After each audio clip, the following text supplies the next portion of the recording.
हरे कृष्णा। आज का हमारा विषय है दास्य भक्ति रस। पिछली कक्षा में हमने शांत भक्ति रस की चर्चा की थी। तो शांत भक्ति रस से ठीक ऊपर है दास्य भक्ति रस। शांत भक्ति रस में एक भक्त शांत अवस्था में भगवान का गुणगान करता रहता है, भगवान का ऐश्वर्य जानकर, और यह इंतज़ार करता है कि कब भगवान उसको सेवा का अवसर देंगे। पर दास्य भक्ति रस में यहाँ पर भक्त के भगवान के प्रति प्रीति इतनी बढ़ जाती है कि उसकी सेवा की इच्छा प्रगाढ़ हो जाती है, और इसीलिए इसको दास्य भक्ति रस कहा गया है। सभी आचार्य यह लिखते हैं कि क्योंकि यहाँ सेवा की इच्छा इतनी प्रगाढ़ हो जाती है, इसीलिए इसको भक्ति की पहली सीढ़ी माना गया है। तो हमें यह समझना चाहिए। तो यहाँ पर श्रीमद् भागवतम में भी आ रहा है, इह यस्य हरेर दास्य जीवन मुक्तः स उच्यते, कि जो हरि का दास बनता है तो वह तो इस संसार से वैसे ही मुक्त हो चुका है। तो यहाँ पर अब एक श्लोक के माध्यम से चैतन्य चरितामृत में यह श्लोक आ रहा है कि मध्य लीला के 19वें अध्याय का 220वां श्लोक। तो यहाँ पर इस श्लोक के माध्यम से हम दास्य भक्ति रस समझ सकते हैं। यह श्लोक है, ईश्वर ज्ञान संभ्रम गौरव प्रचुर। सबसे पहले क्या है? ईश्वर ज्ञान। तो ईश्वर क्या है? ईश्वर मतलब नियंता, और किसके नियंता? हमारे जीवन के नियंता। तो यह ज्ञान होना कि कृष्ण मेरे स्वामी हैं और मैं उनका सेवक हूँ। हालांकि मैं इस योग्य नहीं, मैं तो अधम हूँ, वो स्वामी हैं, वो षड ऐश्वर्यपूर्ण हैं और मैं इतना अधम हूँ।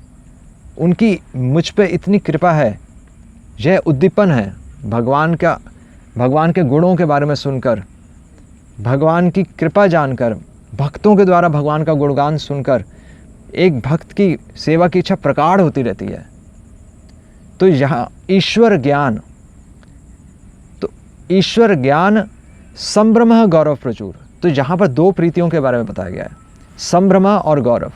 संभ्रम मतलब कि मैं भगवान का सेवक हूँ, और गौरव क्या है? यहाँ पर भक्त भगवान के और करीब आ जाता है।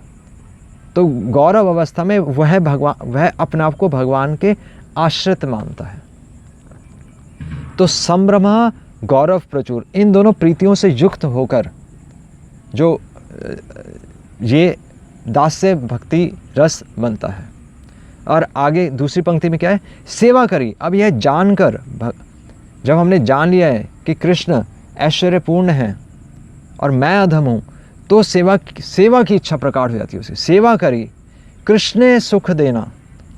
अब सेवा क्यों करनी है? क्योंकि कृष्ण को सुख मिलना चाहिए। यह सिद्धांत है दास्य भक्ति रस का। कृष्ण सुख देना निरंतर, ऐसा नहीं कभी कृष्ण को सुख देना और कभी मैं अपने जीवन में सुख चाहता हूँ, नहीं।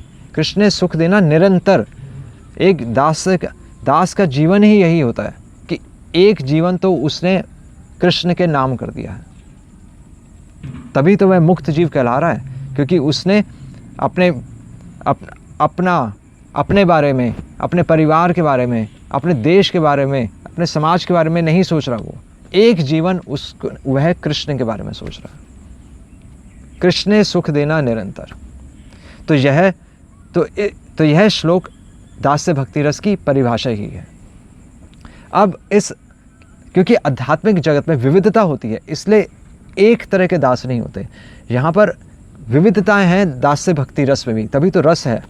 और इसीलिए दास्य भक्ति रस को स्नेह रस भी बोला जाता है, ट्रांसेंडेंटल एफेक्शन, क्योंकि अलग अलग संबंध हैं भगवान से। तो सबसे पहले यहाँ पर 4 श्रेणियाँ बताई गई हैं रूप गोस्वामी के द्वारा। तो सबसे पहली श्रेणी है अधिकृत दास। जिस प्रकार इसका उदाहरण दिया जाता है, जैसे लॉर्ड शिवा और ब्रह्मा जी को सृष्टि करने की सेवा मिली, शिव जी को तमोगुण के अधिष्ठाता हैं, प्रलय करने की सेवा मिली। तो अधिकृत दास। दूसरी श्रेणी है आश्रित दास, इसमें भी एक पहला उदाहरण आता है कालिया नाग का, जिसने मृत्यु के भय से कृष्ण की शरण ली, तो वह शरणागत दास हुए। फिर आए ज्ञानी ऋषि जैसे शौनक आदि ऋषि, नौवीं शरण के, जिन्होंने जो ज्ञान के पीछे थे, जो कि मोक्ष के पीछे थे, पर भगवान की कथा सुनने के पश्चात वह भी भगवान के गुणों के प्रति आकर्षित हो गए और भक्ति में प्रवेश कर गए।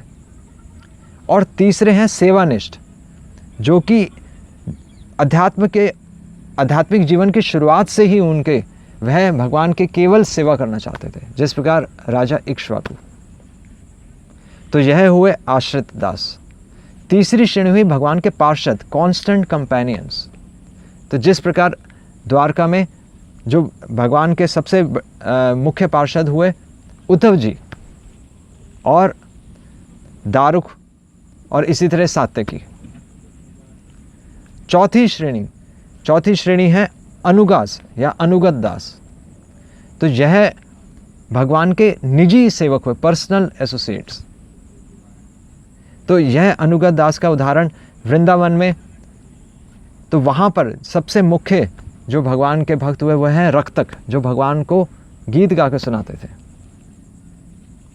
इसी प्रकार पत्रक, मधुकंठ, और द्वारका में हुए सुचंद्र, जो भगवान को चामर करते हैं। तो यहाँ पर जो अनुगास हैं उनकी सेवा फिक्स है और भगवान के सबसे करीबी है।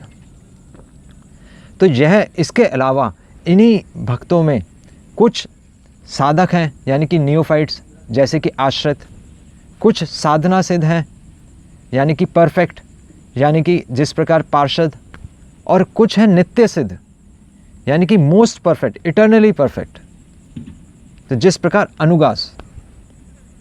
और इसके अलावा एक श्रेणी ये भी आती है धूर्य, धीर और वीर।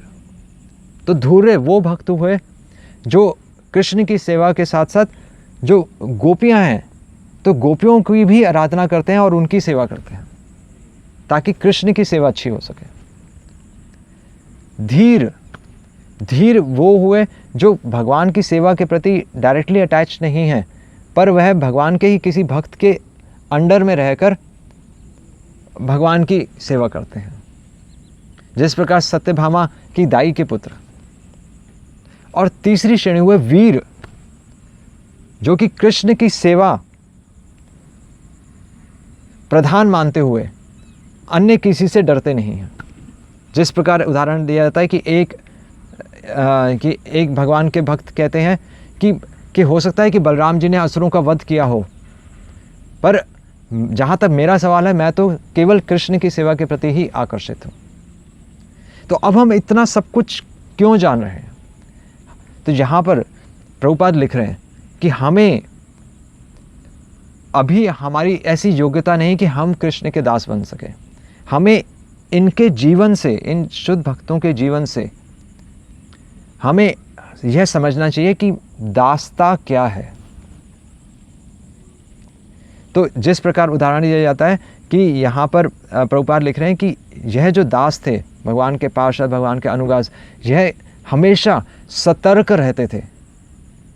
हालांकि उन्हें पता था कि वह कृष्ण की सेवा में हैं, पर हमेशा सतर्क रहते थे कि कहीं उनसे गलती ना हो जाए, और इसलिए भी सतर्क रहते थे कि कहीं उनमें अहंकार ना आ जाए, और हमेशा अपने गुणों को भगवान की सेवा में लगाते थे। भगवान के ऐसे भक्त जब भी भगवान के सामने होते थे हमेशा नीचे दिखते थे, हमेशा भगवान के जो निर्देश होते थे उनका पालन करने का पूरा प्रयास करते थे, जिम्मेदारी लेते थे, और हमेशा अपनी सेवा में गंभीर रहते थे। यानी कि हमें इन भक्तों के जीवन से ये समझना है कि हमें सेवा करना अच्छा लगना चाहिए, यानी कि हमें अपनी चेतना बदलनी है।